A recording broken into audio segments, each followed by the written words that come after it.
கர்த்தருக்கு ஸ்தோத்திரம். இந்த நாள் தேன் துளி நிகழ்ச்சியிலே உங்களை நான் மீண்டும் சந்திப்பதில் அதிக மகிழ்ச்சி அடைகிறேன். கர்த்தர் இந்த நாளை நமக்கு ஆசீர்வதித்து கொடுப்பாராக. இந்த நாளில் கூட 64வது சங்கீதம் 2வது வசனத்தில் ஒரு காரியத்தை குறித்து தாவீது ராஜா சொல்லுகிறார். இது என்னவென்று சொன்னால், துன்மார்க்கர் செய்யும் இரகசிய ஆலோசனைக்கும் அக்கிரமக்காருடைய கலகத்துக்கும் என்னை விலக்கி காத்தருளும். இன்றைக்கி அவருக்கும் இருந்த நெருக்கடியான காரியங்கள் நமக்கு நன்றாக தெரியும். அப்படிப்பட்டதான சூழ்நிலையில் அவர் ஆண்டவரை நோக்கி கேட்கிறார், என்னை விலக்கி காத்து கொள்ளுங்க ஐயா. அவனுக்கு இருந்ததான ஆட்கள் எல்லாம் பார்த்திங்கன்னா, அவர்கள் இந்த காரியத்தில் பார்க்கின்ற வேளையில் குறிப்பாக அவர்கள் வாளையும் கத்தியும் ஈட்டியும் எடுத்துக்கொண்டு சண்டைக்கு வரவில்லை.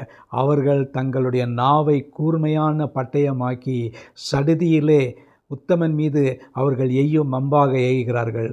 யாரும் பார்க்கவில்லை என்று அவர்கள் அந்த அம்பை எய்கின்ற வேளையில் அந்த நேரத்தில் நடந்த ஒரு அற்புதமான ஒரு காரியம்.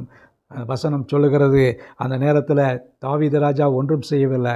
ஆனால் அவருக்கு விரோதமாக நாவை கூர்மையான பட்டயமாக்கி கொண்டு செய்ததான காரியங்களிலே, அவனுக்கு விரோதமாய் செய்த காரியங்களை அவர் சொல்லுகிறார்.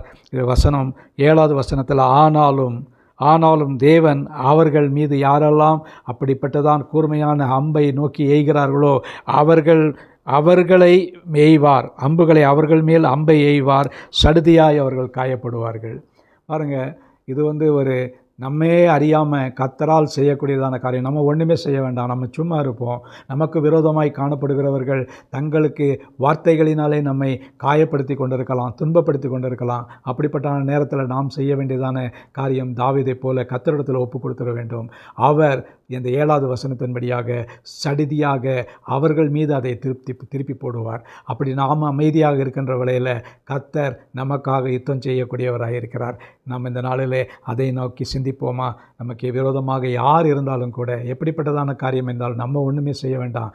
கர்த்தரே அதை அவர்களுக்கு ரிட்டாலியேட் பண்ணி கொடுத்து விடுவார்.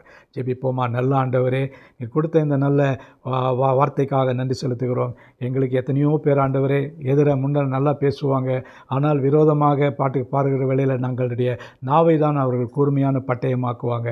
அப்படிப்பட்ட நேரங்களில் ஆண்டவரே, நீங்கள் பார்த்துக்கொள்ளுங்க ஐயா. நீங்கள் சடுதியாய் அவர்களுக்கு தேவையான பதிலை நீங்கள் தர வேண்டுமா ஜெபிக்கிறோம். காத்துக்கொள்ளுங்க, வழிநடத்துருங்க. மீட்பர் இயேசுவின் நாமத்தில் ஜெபிக்கிறோம் நல்ல பிதாவே. ஆமேன், ஆமேன். கர்த்தர் உங்களை ஆசீர்வதிப்பாராக. இந்த நாள் ஒரு மகிழ்ச்சியான ஒரு நாளாக உங்களுக்கு அமையட்டும்.